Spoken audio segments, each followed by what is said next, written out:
What is going on, guys, and welcome back to now part 6 of turning this E46 into a drift car. And if you're wondering, no, I'm not crying. I've just got something in my eye from doing the underseal on this car. It throws rust, dust, everything else about in the air as I'm doing it. It was inevitable it was going to happen. I tried wearing PPE, as you would have seen, but there's something in my eye. There's no time to waste. We've got to get back to it. But yeah, it's part 6. The car is now wrapped aligned. I will show you all of that now. It is looking unreal. I'm so happy with it. I'm so happy with the finish. We've left it to dry for a few days because it does need to harden. It is now solid, so I don't know if you'll be able to hear this, but that is now completely solid, which is perfect. It's exactly what we want from underneath a drift car. It's reinforced, it's undersealed, and now the car is ready to have all the parts back in. But just in case you haven't been watching along, let's have a quick recap of what I've done so far. So we gave the car a complete service. That was a oil change, that was a filter change. We had a quick look under to make sure everything was okay. Found out it was pretty corroded, as you will have seen, as you will see in this episode. Completely changing all of that. We got into the bay, changed the rocker cover from this plastic one to this nice new aluminium one. Changed all the seals in the engine bay, new spark plugs, new intake boot hoses because there was a big split in there. Got the Ram Air Pro Ram intake filter on. The engine bay is looking absolutely unreal at this point. After that, it was time to get onto the interior, or in this case, get rid of the interior because it's going to be a drift car. And we needed the interior out because we're going to get on with some welding. And the last thing you want is interior in when you are welding. It can easily cause fires, so that was taken out. We then got the car down to the unit, stripped the whole rear end out of the car, got rid of absolutely everything. So we pretty much had the rear end in shell form, so we could then get on to tackling the rust.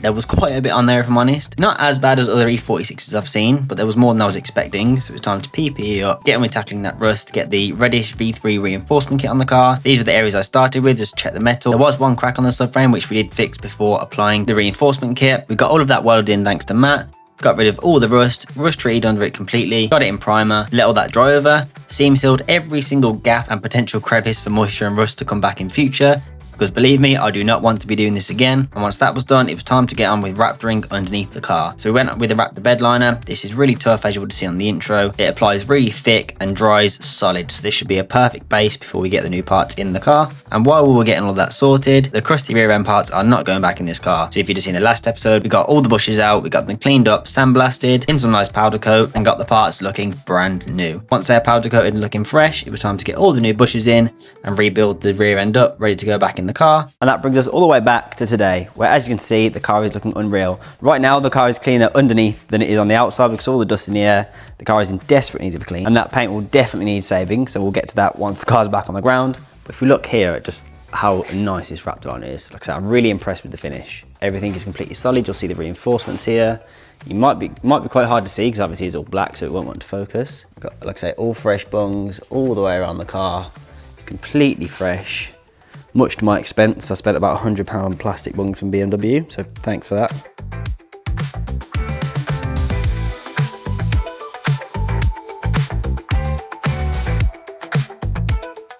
If you notice some of the flat spots as well where it's not as shiny, that is purely because the car has been cavity waxed. So I've cavity waxed in every crevice before putting those bungs in, because we've not just repaired all of this rust to go straight back to square one.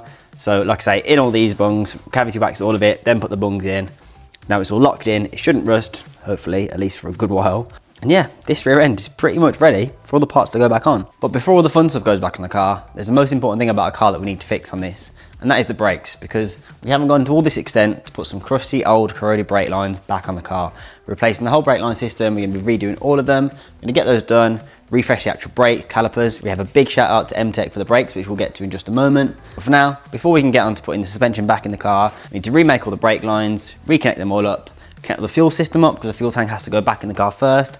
And then it's a subframe. A lot of refreshing of parts, as you would have seen in episode 5, so I hope you guys enjoyed that one. That took a long while to make. That was probably my most in-depth video, and the video that spanned over the most amount of time, just to make sure we had the footage for you guys in this series. And let me tell you, putting these parts back on the car, we have some of the best parts for this chassis. I cannot wait to get them on the car. I, number 2, cannot wait to feel the car which is on the road.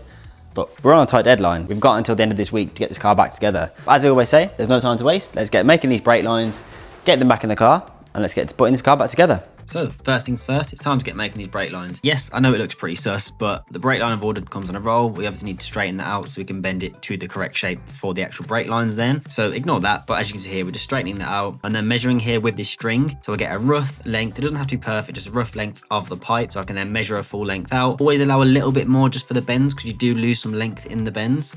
I'll mark it here, go along that straight pipe, cut the pipe, and then from there, we can literally get on with bending it to the exact same shape as the OEM one. As you'll see here, there's a couple of 3D printed bends, which make it a lot easier. We can actually then flare the end of the brake pipes to keep the fitting on. Make sure you put the fitting on beforehand. To reveal if I've done it right or not. Flare.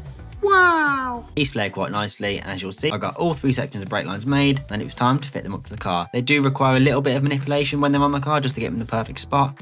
But as you can see, for my first time making brake lines, it went pretty successful. So the brake lines are now all in. As you can see, they're all around here. I've marked up the one long fuel line just to make sure everything's in place. You do need to make a join here for these two. There is a join there stock. That's just where the join needs to be. Just making sure I had everything in line, because this one needs to come down, and that's where my braided lines will then go to my calipers. Same with this side here. Same thing will happen. Braided lines go to the calipers. See, these go above the fuel tank. There's another fuel line here that will go with the connect to the obviously engine, go to the fuel filter, all the way back, and obviously we'll have the cover that goes over this, which is down there. As you can see, all these parts right here. I've also just realised I showed you these parts in that clip when they're done, but of course we weren't going to be putting the brakes back on the car without refreshing them. As you can see here, I've cleaned them all up to get them in a coat of primer. And we are going red because we all know red means fast, and the accent colour I think on this build for at least a few subtle pieces and parts is going to be red. I'm not going to overdo it, don't worry. These brakes came out really nice. It's actually a really nice red. Once these were then painted, it was time to rebuild the calipers. So I got this rebuild kit that's changing all the seals, the pistons, all the rubber grommets, the bleed nipples, everything regarding these brake calipers. So we got those done. They were looking absolutely unreal, and they were ready to go back on the car. You'll also see here that I refreshed the diff and the exhaust brace. The diff, again, I've done nothing else to it. I've just changed the fluid, refreshed it a little bit just to make it look nicer, because we're putting all new powder coated parts in this car. I don't really want to be putting anything old and crusty. So as you'll see here, we've got those fresh zinc plated bolts, some gasket maker, clean up the surface, get it all sealed up. It's time to finalise this brake system, get the lines on, get everything ready. And then once all the brake lines are ran, the fuel lines are ran, then it's time for the fuel tank to go back in the car. We also have another, it's like a fuel carb filtery sort of thing. That's what this line connects to back here. Once that's done, it's tank back in the car, re-vent suspension back in the car, get the prop back on, change a few more bushes, install a lot of new fresh parts, which are going to make this an amazing drift car, which I cannot wait to show you guys. There's so much coming for this car. You'll see it in this episode, but for now, it's currently midnight. I'm going to go home because I need to come back tomorrow to carry on with this and get this car finalized, because I want to get it back on the road and I want to get this video finished for you guys. So that's the end of one day. I'll jump right now to another day where we're carrying on with turning this E46 into a drift car. And we are back. First thing in the morning, went straight back to it. Time to finalise these brake lines. I put this joiner on here, connected them all up, made sure everything was tight. Put the fuel filter back on with the fuel lines, made sure they were all connected up, because the next steps once we've done this is to secure everything and get the tank in. So the fuel filter has this little clip here, just to pop that up, just to hold it in place. There is also a little bracket, which we'll get onto in just a moment. These little brackets I got zinced as well, because these are what hold the fuel and brake lines into their plastic clips. So as you'll see here, just pop that in. Next step was to go around the whole car, get all of them back on, secure all of these lines, make sure everything was in place, make sure everything lined up correctly, make sure those rear lines lined up with where the braided lines are going to meet the hard lines, and then go into the calipers.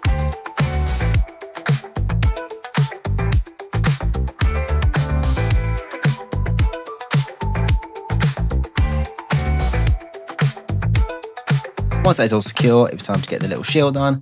I did miss those two terminals, but don't worry, I have gone back and put those on, so they are on there.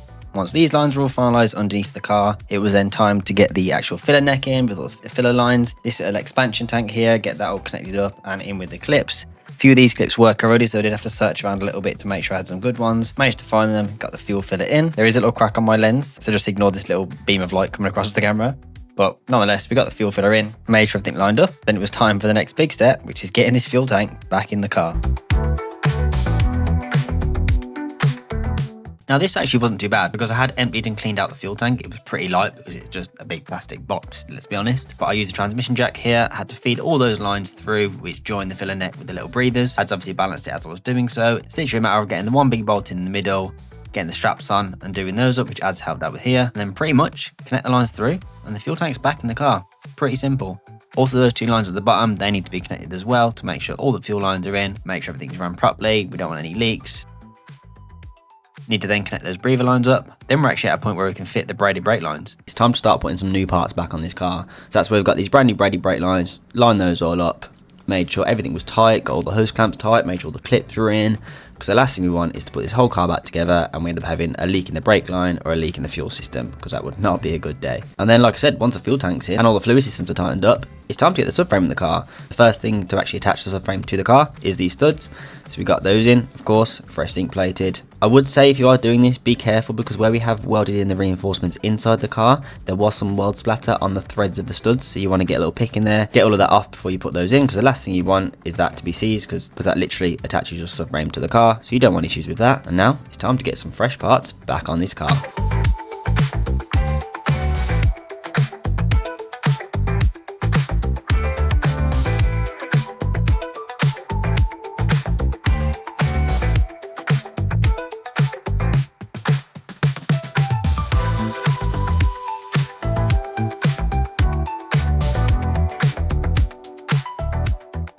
As we do have the transmission jack, I am actually going to put the diff in first. The diff is currently empty at this point, but it's easy just to get it lined up, obviously with a microfiber, because I don't want to be marking this new paint.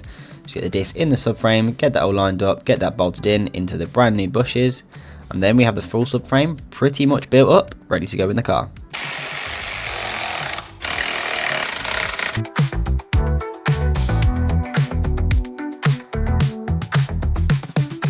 And with a little bit of struggle, we managed to get it on the transmission jack, pump it up, get it all lined up with the studs, get those in, whack those 4 bolts in, so there's the 4 nuts on the studs and the 2 bolts that go straight into the chassis. Get all those bolted up, check everything, drop the transmission jack down. Here you'll see me tightening up the trailing arm bolts, just enough to keep it in the car, because obviously we do need to play with this to get it aligned.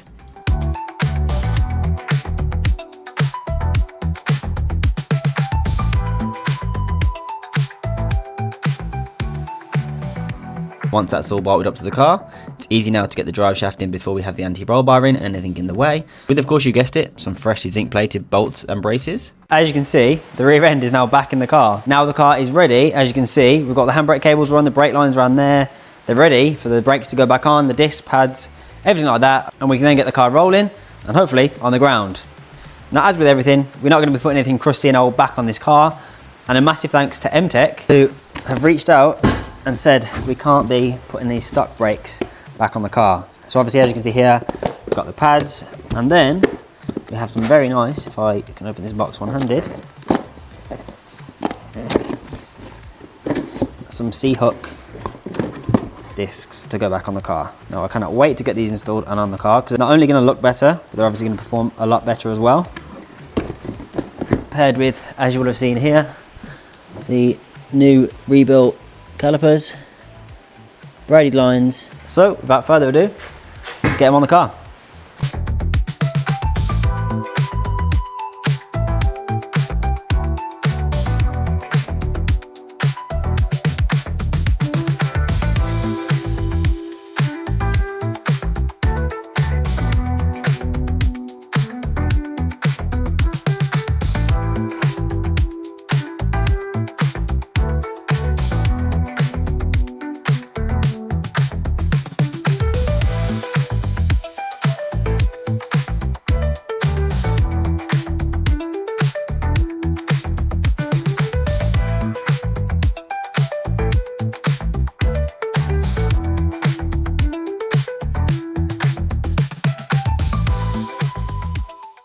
So guys, now we have those new fresh brake discs in the rear, we need to get onto the front, because if we walk around and you see here, the front currently has no suspension because that's taken out. So what we need to do for this is obviously rebuild it back up to get the reinforcements in. And then of course, once there's new hub, new bearings and everything else, we're gonna need some new coilovers. And like I say, we're building a drift car. So if you take a look over here, we of course have gone for some of the best in the game, some BC coilovers. So like I say, we of course have some BCs. If you guys know anyone that drifts or anyone in the drift world, you know they probably use BCs. And the BCs we've gone for are the BR series, which to my understanding are the most technically affordable series, but they're good enough for drifting. We also have the extenders to make them easily adjustable, which is absolutely great. If you just take a look here, just look at those. Now this is my first set of proper coilovers, because as you would have seen, I used max speeding rugs on the car before, and let's just say they weren't bad, they weren't exactly good. Now these are gonna feel unreal. Got all the adjustment on top. So yeah, like I say, before we get these in, we need to get on with building the front hubs up. So let's get on with that, and then we can get these coilovers in the car.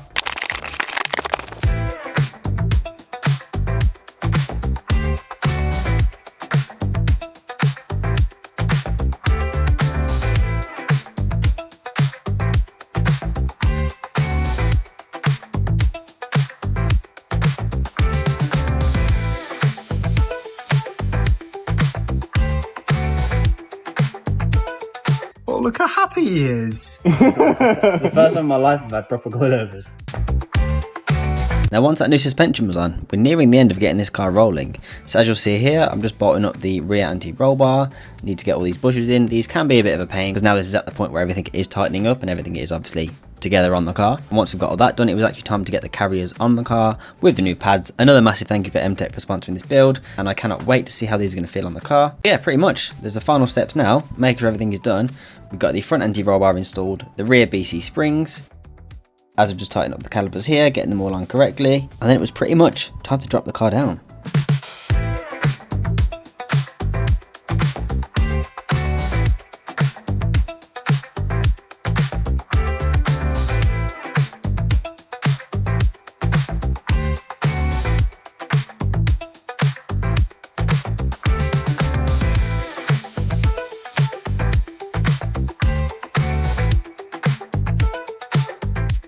So guys, as you can see, we've now got the car on the floor. It's on these horrible wheels because my wheels are currently being redone. But we've got plenty done this episode. The car is now on the floor, which is a massive achievement so far. We had to get the car rolled out for the night. But now we've got the car back in, gonna get up in the air, bleed the brakes, get a few things finalised.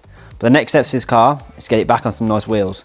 So they're currently being redone, but you'll see that in the next episode. But for now, I hope you're enjoying this series. I've turned this E46 into a drift car. Don't forget, there'll be a new video every single Sunday at 5 PM. Make sure you like the video, comment what you want to see next on the car, comment what you want to see me do to the car, where you want to see me drive the car, and join me next week for episode 7 on turning the C46 into a drift car.